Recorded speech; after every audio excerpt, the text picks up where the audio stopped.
Okay, this is very much like a developing situation. This is very much an ongoing situation. So there might be more news coming out about it in 5 minutes. There might have been news that came out about it 15 minutes ago that I'm not aware of at all. You know, I'm not magic. But as you all might know, after nearly 2 months of keeping the House closed to avoid a vote on the Epstein files, Mike Johnson has finally been forced to reconvene the House of Representatives in order to hold a vote on the recently passed Senate bill that would reopen the government. Has to go through the House, which means the House has to be in session. To that point, Mike Johnson has been keeping Grijalva out of Congress for a long time. Has refused to swear her in for like a month now, which is itself like criminal and should warrant criminal investigation. But whatever. Mike Johnson has said that he will swear her in immediately after the nearly 2 months. Jesus.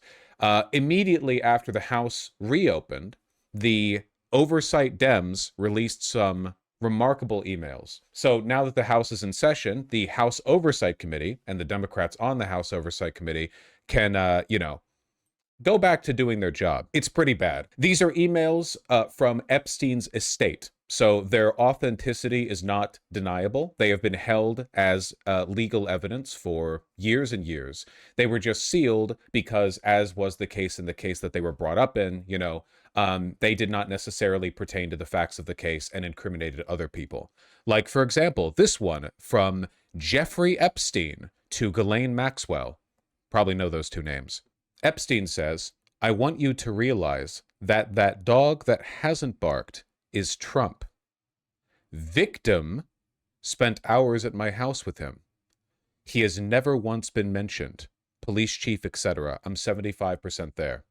The victim in this case, it's blacked out as victim. The Democrats did that. Republicans immediately named the victim for some reason, insisted this is the young woman who killed herself last year, the woman who accused Prince Andrew of being one of many who molested her. What's her name? I'm blanking, please. Virginia Guthrie, thank you. This is the girl who worked at Mar-a-Lago and was poached by Epstein, and that's what led to a beef between Trump and Epstein, according to Trump. Oh, is this why Andrew got ousted last week? Gouffre? Gouffre. It's very possible. Yeah, Andrew got ousted recently from the royal lineage, and I do wonder if that has anything to do with this. Like, it's possible the House Democrats have been sitting on this information over the course of the House recess and haven't been able to officially release it because the House isn't in session, but that doesn't mean the information doesn't make its way around the watering hole. So, yeah. What does that dog that hasn't barked mean? Well, this is back in 2011. So, my assumption here is that Jeffrey Epstein is referring to the fact that Trump has not named him or implicated him in following Epstein's prior criminal trial. Essentially, he's saying that Trump has been not a snitch, basically. Victim, Mar-a-Lago. This is to Michael Wolff. Blank. Trump said he asked me to resign. Never a member ever. Of course he knew about the girls, as he asked Ghislaine to stop. And then this I think is the most interesting one. This is to Jeffrey Epstein from Michael Wolff. I think you should let him hang himself. Oh, sorry. Critical info. This is in 2015. This is after Donald Trump began to run for president. I think you should let him, Trump, hang himself. If he says he hasn't been on the plane, Lolita Express, or to the House, then that gives you valuable PR and political currency. You can hang him in a way that potentially generates a positive benefit for you. Or if it really looks like he could win the presidency, you could save him, generating a debt. Of course, it is possible that when asked, he will say, Jeffrey is a great guy and has gotten a raw deal and is a victim of political correctness, which is to be outlawed in a Trump regime. This is an email of Michael Wolff advising Epstein on how to blackmail or otherwise take advantage of Trump's presidency. This is as smoking as guns get. It's actually of all of the leaked information we have from the Epstein estate following his death and the many files that have been sitting in drawers somewhere. This is comically transparent. He killed Epstein, didn't he? Dude, unironically, like, I understand it's all jokes, and in my opinion, like, Epstein killed himself because he was pressured to, because there were other contingencies on the table. But the argument for Trump killing Epstein is 1,000 times greater than the argument for Hillary killing Epstein. And that's an easy one. 100% that's an easy one. Like, Jesus Christ, look at what's happened in the since then, you know? There's a quote from Epstein's brother where he says, if my brother said what he knew about both candidates, they'd have to cancel the election in 2016. That's funny. And also probably true. Wait, what is this one? I haven't seen this one. Now everyone... Okay, hold on. Thomas Landon to Jeffrey Epstein says, now everyone's coming to me thinking I have juicy info on you and Trump because of this. And then Trump's famous quote, I've known Jeff for 15 years, terrific guy. He's a lot of fun to be with. It's said he likes beautiful women as much as I do, and many of them are on the younger side. No doubt about it. Jeffrey enjoys a social life. That story will never die. How prescient. And then from Jeffrey Epstein, read the Uz feed, read my airplane logs, and Hawaiian Tropic contest. Have them ask my houseman about Donald almost walking through the door, leaving his nose print on the glass as young women were swimming in the pool, and he was so focused he walked straight into the door. I didn't see... This is incredible. I didn't see this. Jesus Christ. Jeffrey Epstein was... we got Jeffrey Epstein on file making jokes about the slapstick nature of how attracted Donald was to little girls. Slapstick pedophilia. Jesus Christ. Did you see this one? How many emails got released? I thought only 3 emails got released. I'm at the door, but I will wait my time. I don't want to come early to find Trump in your house. In 2017, to Jeffrey Epstein. He was in office. No, a bunch of stuff has been released. This is a lot, man. Holy shit. I unironically believe Trump paid the feds to have him killed. Now, it is an undeniable fact that Trump had far more of a reason to have Epstein killed than either of the Clintons did when Epstein died. That's inarguable. Jesus Christ, I had no idea. Jeffrey Epstein in 2018.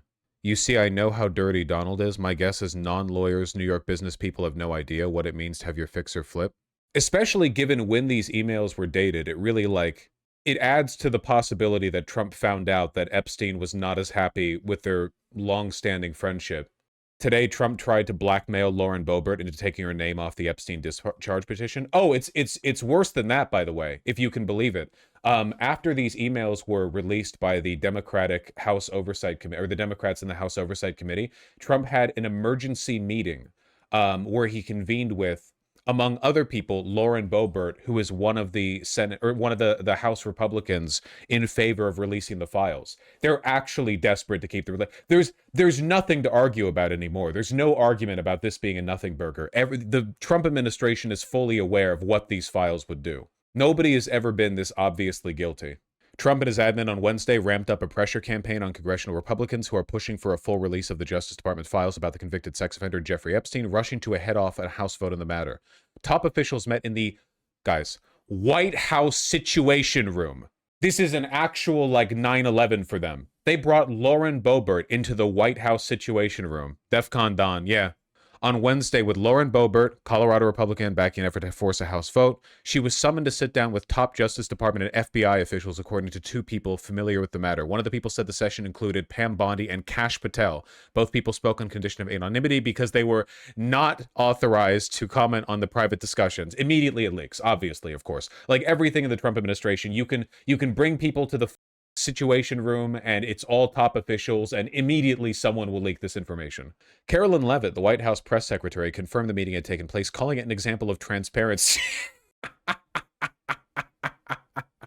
Clip of that exchange, please.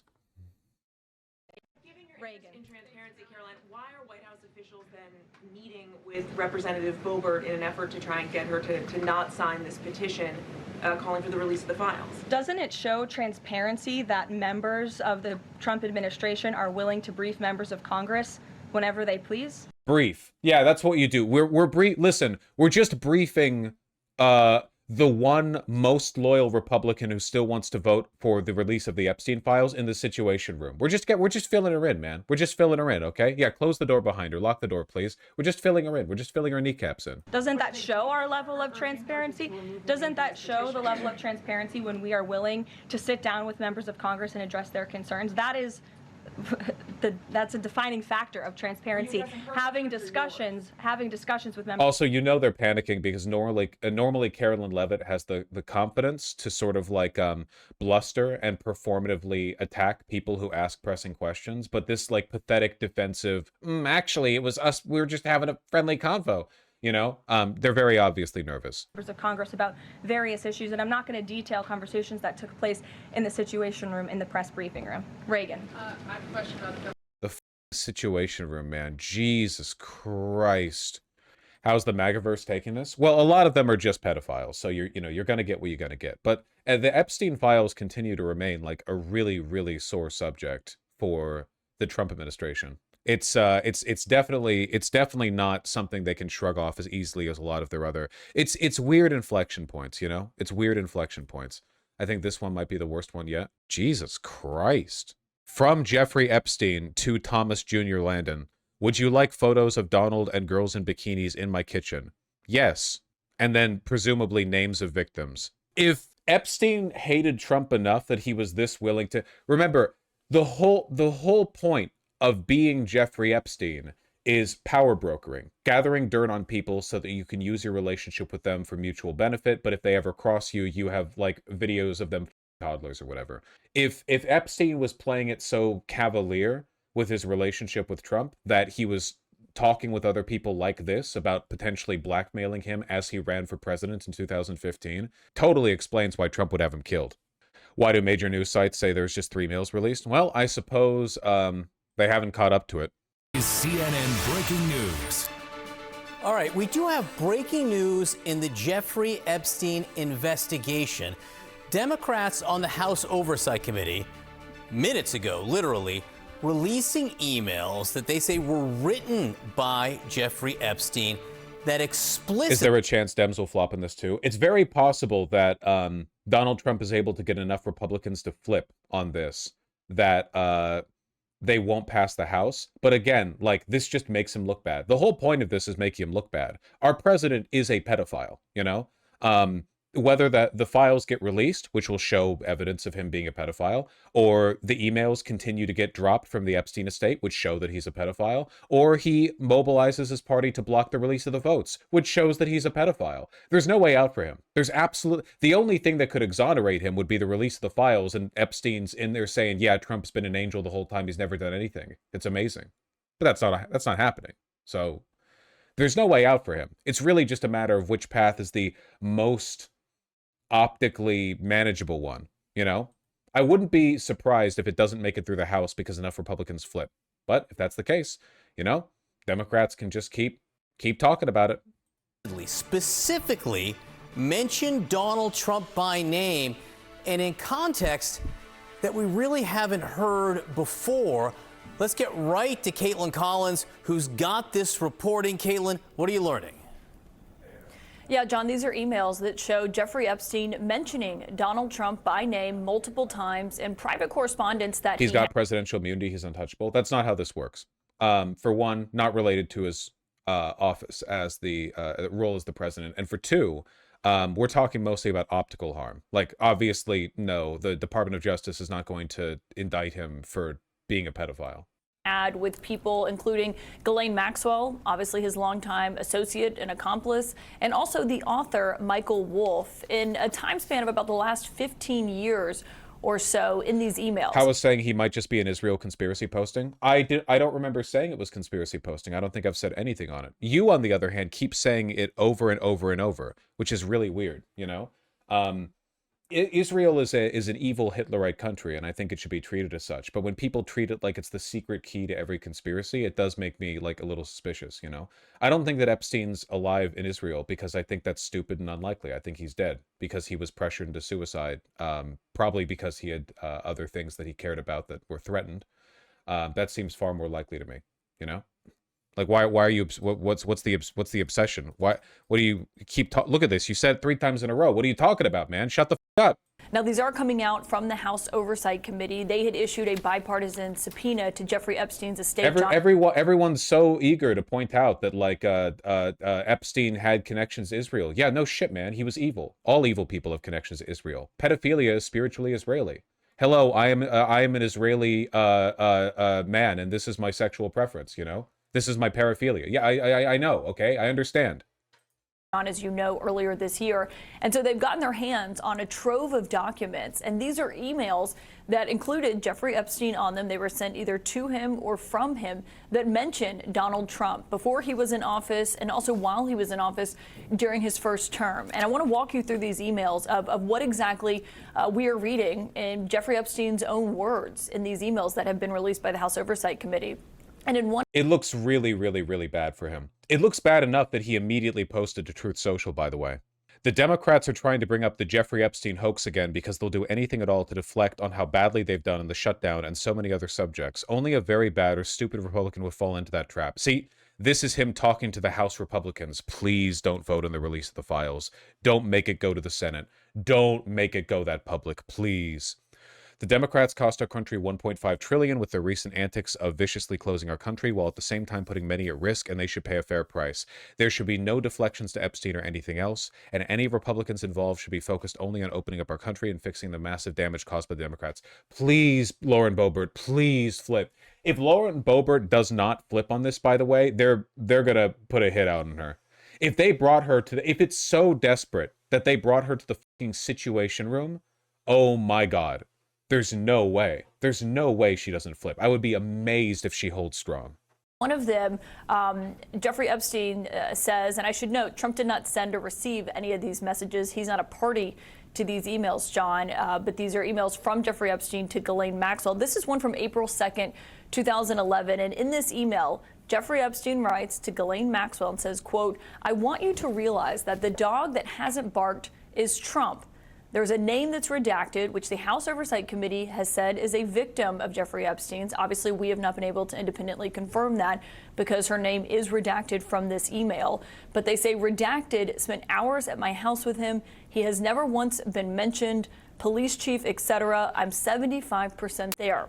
So I guess the reason I heard only 3 emails have been released is because I was getting that from the news, but those were just the first 3 emails, and since then 50,000 emails have been released, each one more pedophilic than the last, right?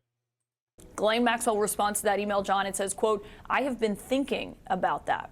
Now, there's no context for that message in this release of what we're getting. Obviously, this was a time span, and this was about 3 years after Jeffrey Epstein had accepted what is now known as that sweetheart deal that only got him a few months in prison, and something that came under a ton of scrutiny during Donald Trump's first term in office because of his then Labor Secretary, Alex Acosta, who helped negotiate that plea deal, that sweetheart deal, for Jeffrey Epstein at the time. And so that's the context of this came about 3 years after he had negotiated that plea deal, John. And there's also other emails that have been released by the committee this morning. Is this actually going to lead to any outcome, or is it just going to get swept away by the next news cycle? The Epstein stuff has been damaging to Trump. There are noticeable dips in his overall approval and popularity every time this becomes a mainstream talking point. It's just really difficult to defend, you know? We're living in like the era of populism, influencer politics, right? Everyone has to be a main character. It's just really difficult to defend Trump through this. Including between Jeffrey Epstein and Michael Wolff. People will remember Michael Wolff, of course, the author who wrote a book on the inner workings of Trump's West Wing back in 2018 during his first term. He is someone who has talked at length about his own correspondence with Jeffrey Epstein, published audio recordings of those conversations between the two of them. And in another email, and this seems to be a reference to Donald Trump saying that he kicked Jeffrey Epstein out of his Mar-a-Lago club, and Jeffrey Epstein writes to Michael Wolff and says, quote, "Trump said he asked me to resign." And he adds, John, "Never a member ever. Of course, he knew about the girls as he asked Ghislaine to stop." Oh my now, God. again, we don't have the context of this email, but John, that comes as in recent months, we've heard President Trump himself and the White House say that Jeffrey Epstein was kicked out of Mar-a-Lago for being a creep. And Trump himself told reporters on Air Force One that he was trying to poach women, he and Ghislaine Maxwell, from the Mar-a-Lago spa. And that was why they had such a falling out and why he ultimately asked Jeffrey Epstein to leave the Mar-a-Lago club. Now, there's also a third email in here, John, and this Insane, by the way, that the thing that led to the only known public spat between longtime friends Trump and Epstein was Epstein poaching a young girl from Trump's millionaire Florida estate. Isn't that insane? Like, it's like a joke. It's too on the nose, like, writing wise. If you wanted to have, like, if you were writing these characters, you would want the fallout between them to be based on something a little bit more mundane, so you're not, like, overplaying it, you know? Me as a writer trying to come up with a character trait that isn't pedophile for either of these two men. The reason they stopped being friends was they were fighting over a young girl. Fuck! Ah! God damn it! again, in regards to it's like writing your motivations for a character sheet in D&D. My character's main wants. They like young girls. Shit. Okay. Main fears. They won't be around enough. Young girls. Greatest long-term desire. Shit. Like, it's out their whole lives, man. Jeffrey Epstein and Michael Wolff. And Michael Wolff emails Jeffrey Epstein, and this is back in December 15th, 2015, so the height of the 2016 campaign, just to put that in perspective for you. And it was the day of a CNN Republican primary debate. And Michael Wolff says, quote, "I hear that CNN is planning to ask Trump tonight about his relationship with you, either on air or in a scrum after." Wait, I'm sorry. Were all of these emails released by House Republicans? House Republicans on Wednesday released 23,000 pages of documents from the estate of Jeffrey Epstein after months of delays. The move came shortly after Democrats disclosed emails from that trove. The House Democrats released the first few emails. Has the wave of those afterwards been coming from the Republicans? And if so, why? What's the motivation there? The documents were obtained by the chairman of the House Oversight Committee, Representative James Comer, through a subpoena in August. They were published online about 2 hours after House Democrats released an email from Mr. Epstein, in which he wrote that Mr. Trump spent hours in my house with one of Mr. Epstein's victims. Okay, wait. I'm actually confused by this one. Why would they do that? Is this a sign? Are they fed up with it? I was positive that this was just the House Democrats. What incentive for the other? It's not like they're only releasing emails that make like Clinton look bad or whatever. Within the 23,000 emails, we've already seen ones that were not part of the original 3 that made Trump look really, really bad. It could well be they did it by accident. They're not very competent. Maybe to obscure the damaging ones. I don't know, man. Some of the ones of the 23,000, dog, they released an email where Epstein said that Trump was so distracted by little girls in bikinis that he ran into a glass door and left a nose print on it. That was released by Republicans in the House Oversight Committee. Yeah, like a dog. The tweet they released it in. Democrats whine about releasing the files, but they only cherry pick when they have them to generate clickbait. You deserve the full truth. Is this a coup? I'm genuinely asking. They're talking as though they're exonerating him, but they had to know these emails. You can control F this shit. You had to know that these emails made him look worse. Is this a coup? Are they fed up with him? I don't think this is just incompetence. I don't think that makes sense. Like, they've been sitting on these files for months. There's no way there's no way these guys are so incompetent that they were like, you know what would make Trump look good? Releasing 23,000 completely unchecked Epstein emails. There's no way. They scanned it with ChatGPT. ChatGPT lied to them. You're so smart for asking me to go through these emails and check for mentions of Donald Trump. Most people wouldn't be prescient enough to think of that. Thankfully, I'm happy to tell you that, as you suspected, Donald Trump was not mentioned once. Oh my God. Holy shit, that's so plausible. It's not a 0% chance, I'll say that much. You've said this before, they prove that they're incompetent every time. Well, normally the extreme incompetence comes from Donald Trump's cabinet because he appoints people primarily out of loyalty. These are members of the House Oversight Committee, you know? A lot of these guys, they're like neocons, you know? I not to say they can't be stupid, but they're not susceptible to the same kind of incompetence as Trump's cabinet. Yeah, do they want Trump out? Do they see the writing on the wall and they're just like, we don't want to... This is insane. I have no idea why this is happening. People haven't even had enough time to dig through all the emails. It's going to be days and days and days of people finding the worst ones. I don't know, man. Is the release of the files inevitable at this point? Dog, does it even matter? Look, the files were never going to be released. Even if they made it through the House by a narrow margin, you think that's getting through the Senate? You think that's getting through the president? You think Donald Trump wouldn't veto it? Do you think it would get through the Senate with a supermajority, a veto-proof supermajority? Absolutely not. There's no way. It's about making him look bad because he refuses to allow this to get through. I thought they didn't need the Senate. They don't need the Senate for stuff released by the House Oversight Committee, but my understanding is that the Epstein file releases is something that has to be done through the entire... They have to go through the whole gamut, you know? Him vetoing it would make him look so bad. That would be exceptionally funny. No, it doesn't need Senator President. Am I wrong on that? My understanding was that this wasn't going through the House Oversight Committee, that the file release wasn't just through the House Oversight Committee. Am I totally wrong on that? Well, look, okay, House Republicans just saved us a lot of effort then. Thanks for the Epstein files, I guess. I don't think those are all of them. No, they're not. They're from the estate. What are the replies saying? What I want to know is, like, what are the Republicans going to say about these emails that were ostensibly released to defend Trump, but make him look much, much, much, much worse? Like, how are they gonna... I have no idea. I have no idea. I wonder if it really was just incompetence. I have no clue. We have to end this segment. This is an ongoing situation. More stuff is going to come out, okay? Genuinely asking, I don't want to come across as doomer, but does making him look bad materially matter at this point? Absolutely, 100%, yeah. Trump's low approval rating right now is probably the main reason why he's been able to get literally nothing done. You know that he's gotten basically nothing done over his presidency, right? Sure, a flurry of executive orders, and ICE has been deporting people, but apart from that, what? Like, seriously, think about it. What has he actually gotten done? For the most part, he's just been vice signaling from the office of the president. A lot of the bigger stuff that he wants to do, a lot of the top of the line, you know, powerful big boy stuff that he wants to do requires a kind of public mandate, you know? I'm not saying he hasn't done damage. He has done damage.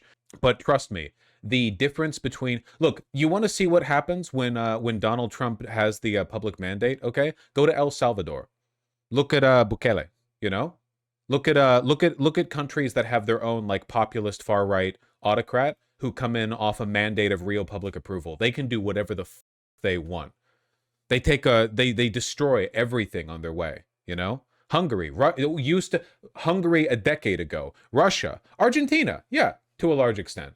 It matters that Donald Trump is not popular. It matters a lot. Trust me. And the more unpopular he is, the more... Listen, okay? Winning is when people hate your political opponent, and the more people hate your political opponent, the more you're winning.